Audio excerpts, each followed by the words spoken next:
আউযু বিল্লাহি মিনাশ শাইতানির রাজিম বিসমিল্লাহির রহমানির রহিম। আমি নূর মোহাম্মদ নূর, প্রিন্সিপাল নূর ইসলামিয়া ক্যাডেট মাদ্রাসা। এটা আমরা প্রতিষ্ঠাতা করেছি 2019-এ।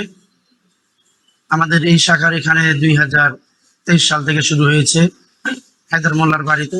আমাদের এই মাদ্রাসাগুলো ভাড়ায় চালিত। আমরা বাচ্চাদের কাছ থেকে যে বেতন কালেকশন করি, এই বেতন থেকে আমরা কালেকশন করে এই টাকাগুলো দিয়ে আমরা টিচার রাখি, বাড়ি ভাড়া দেই, যাবতীয় খরচগুলো আমরা বাচ্চাদের বেতন থেকে করি আর কি। আমি নিজে আবাসিক থাকি থেকে আমি নিজে প্রতিষ্ঠানটা পরিচালনা করি। আমার এখানে পড়ালেখার মান আলহামদুলিল্লাহ শতভাগ চ্যালেঞ্জ সম্মত পড়াশোনা। এই বছর আমরা লিফলেটের মধ্যে চ্যালেঞ্জ দিয়েছি যে শতভাগ আপনার মন মতো পড়াশোনা না করাইতে পারলে আপনার যত বেতন নেব সব টাকা ফেরত ইনশাল্লাহ। আমরা প্রতিষ্ঠানটি তো জেনারেল প্লাস মাদ্রাসা। এখানে আমাদের মাদ্রাসায় নার্সারির মধ্যে বাংলা ইংরেজি নার্সারি ক্লাস শেষ করি, প্লাস কায়দা শেষ করাই, এবং ওয়ানের মধ্যে আমাদের বাচ্চাগুলোকে আমরা আমপাড়া 6 মাসের মধ্যে শেষ করাই, প্লাস ক্লাস 1 চলতে থাকে, এবং ক্লাস 1-এর মধ্যেই আমরা অনেক বাচ্চাদের নাজেরা শেষ করাই। এখান থেকে বাংলা ইংরেজি ক্লাস 1 শেষ হয়। 2 থেকে অনেক বাচ্চা হিপস শুরু করে, কেউ নাজেরা বাকি থাকলে 2 প্লাস হিপস প্লাস নাজেরা চলতে থাকে। আলহামদুলিল্লাহ আমাদের যে মাদ্রাসায় বাচ্চাদের লেখা এবং পড়া উভয়ই আমরা গুরুত্ব দিয়ে থাকি। শুধু পড়ার গুরুত্ব দিই না, লেখার গুরুত্ব। এটা হলো আমাদের নার্সারির বাচ্চাদের লেখা। প্রত্যেকটা বাচ্চার একই ফন্ডে লেখা হবে, ভিন্ন ভিন্ন ফন্ডে হবে না। এটা হলো আরবি, এটা হলো ইংরেজি। আমাদের বাচ্চাদের নার্সারির বাচ্চারা যারা ফাইনাল পরীক্ষা দিয়ে ক্লাস 1-এ উঠেছে তাদের এটা হলো বাংলা লেখা। এভাবে আমরা খেদমত করি। আমি নিজে আলহামদুলিল্লাহ রেগুলার ট্রেনিং করাই টিচাররা এভাবে শেখায়। প্রশিক্ষণ প্রাপ্ত টিচার ছাড়া আমরা কোনো টিচার এখানে অ্যালাউ করি না। আলহামদুলিল্লাহ আমাদের টিচার এবং আবাসিকের যে প্রশ্ন করেছেন, আবাসিক আমরা যেহেতু প্রাইভেট প্রতিষ্ঠান, আমাদের কোনো দান সদকা কালেকশন নেই। আমাদের যে পরিমাণ খরচ হয় ওই পরিমাণ খরচের হিসাব করে আমরা আবাসিকের বেতন নিয়ে থাকি, যাতে করে বাচ্চাদের খাবার এবং টিচার স্টাফদের কোনো খাবারে কষ্ট না হয়। আমরা এই জন্য ওই মাফেই বেতন নেই, ওই মাফেই খরচ করি। আমাদের আলহামদুলিল্লাহ সর্বোচ্চ মান দেওয়ার চেষ্টা করি আমরা ইনশাল্লাহ। ভাড়ায় অতিরিক্ত জায়গা ভাড়া নিতে পারি না। অতিরিক্ত জায়গা ভাড়া নিতে গেলে অনেক লাগে। তো আমাদের এখানে 70 থেকে 100-র মধ্যেই বাচ্চাগুলো থাকে। আমরা এতটুকুই রাখি, এর বেশি রাখি না। এখন আমাদের 70 প্লাস স্টুডেন্ট রয়েছে আলহামদুলিল্লাহ। আমরা এ দিয়ে আমাদের চলতেছে, এবং এখানে আমাদের 7 জন স্টাফ রয়েছে, এবং আমাদের এই নিয়েই চলতেছে ইনশাল্লাহ। আবাসিক বাচ্চাগুলো আমরা ঈদের পর থেকে এখনো আবাসিকে রাখতেছি না।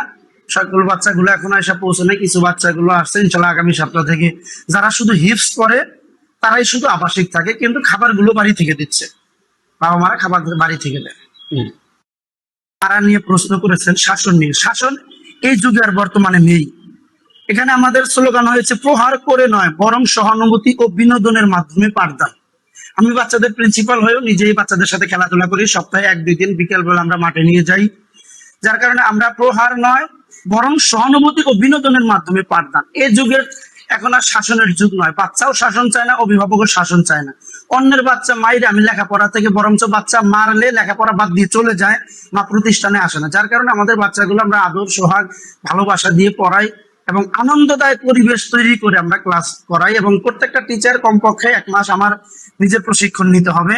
নেওয়ার পরে আমি তারপর তাদেরকে ক্লাস করার সুযোগ দিই। এর আগে কোনো টিচার আমার ক্লাসে যাইতে পারবে না, যাতে করে টিচারটা বাচ্চাদেরকে আনন্দদায়ক পরিবেশ তৈরি করে পড়াতে পারে। এখন এই জামানা শাসন যেহেতু চায় না, আমি সরকার শাসন চায় না, আইন শাসন চায় না, আমি শাসন করে কেন বিপদে পড়তে যাব? এই জন্য আমরা শাসন করি কতটুকু ভালোবাসা দিয়ে শাসন করি, যে শাসন করলে বাচ্চা বুঝতে পারে যে এটা আমার ভালোর জন্য করেছে। যার কারণে আমরা অতিরিক্ত শাসনে যাচ্ছি না। আলহামদুলিল্লাহ প্রহার না করে আমরা আনন্দের সোহাগ বিনোদনের মাধ্যমেই পাঠদান করার চেষ্টা করি।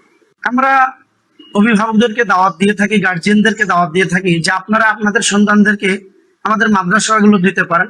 আমরা উভয় জগৎ শিক্ষা দিচ্ছি, এহকাল পরকাল দুটোই শিক্ষা দিচ্ছি। আমরা মুসলমান, আমাদের যেহেতু মৃত্যুবরণ করতে হবে, আমাদের হিসাব আছে, তাই আমাদের প্রত্যেকটা বাচ্চা আদর্শ নৈতিকতা সম্পন্ন মানুষ হওয়া দরকার।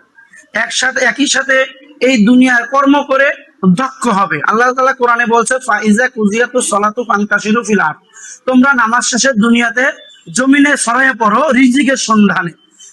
খানকায় বসে থাকতে বলে নাই। আল্লাহ তাআলা যেহেতু রিজিকের জন্য ইয়া করছে, আমাদের বাচ্চাগুলোকে আমরা চাই একই সাথে হাফেজ আলেম হবে, হাফেজ ডাক্তার হবে, মানে আলেম ইঞ্জিনিয়ার হবে। একই সাথে প্রত্যেকটা সেক্টরে আলেমেরা সেবা দিবে, উদ্যোক্তা হবে, তারা প্রতিষ্ঠান তৈরি করবে, তারা বিভিন্ন প্রকার সেক্টর কর্মসংস্থান তৈরি করবে। একটা আদর্শ নৈতিকতা সম্পন্ন মানুষ এগুলো পারে। আর আমাদের মাদ্রাসার ছাত্রগুলো আলহামদুলিল্লাহ অনেক বড় পর্যন্ত তারা মোবাইল ইউজ করে না, 5 ওয়াক্ত নামাজ পড়ে, নবী রাসূলের হাদিস কোরআন পড়ে, তাদের আদর্শ চরিত্র আখলাক গঠন হয় সুন্দরভাবে। এরা চাইলে অনেক দূর পর্যন্ত যেতে পারে। এখন একটা কথা আছে, ঢাকা বিশ্ববিদ্যালয় মাদ্রাসা হয়ে যাচ্ছে, কেন এরকম বলতেছে? নাস্তিকদের মাথা খারাপ হয়ে যাচ্ছে। কেন বলতেছে এটা? আমরা আলহামদুলিল্লাহ মাদ্রাসাওয়ালারা চারিত্রিক ভাবে ফুটন্ত গোলাপের মতো হয়ে উঠতেছি।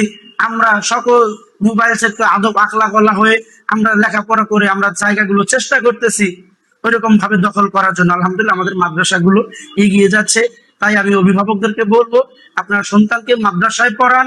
মাদ্রাসায় পড়ালে বাংলা, ইংরেজি, অঙ্ক পাশাপাশি কোরআন হাদিস শিখে আদর্শ নৈতিকতা সম্পূর্ণ আদর্শ মানুষ হবে। যে সন্তান মাকে রেখে চলে যাবে না, বাবাকে রেখে ঘরের ভিতরে মারা যায়, 1 সপ্তাহ 10 দিন পরে মা পচার পরে খবর পায়, এই সন্তান তৈরি হবে না ইনশাল্লাহ।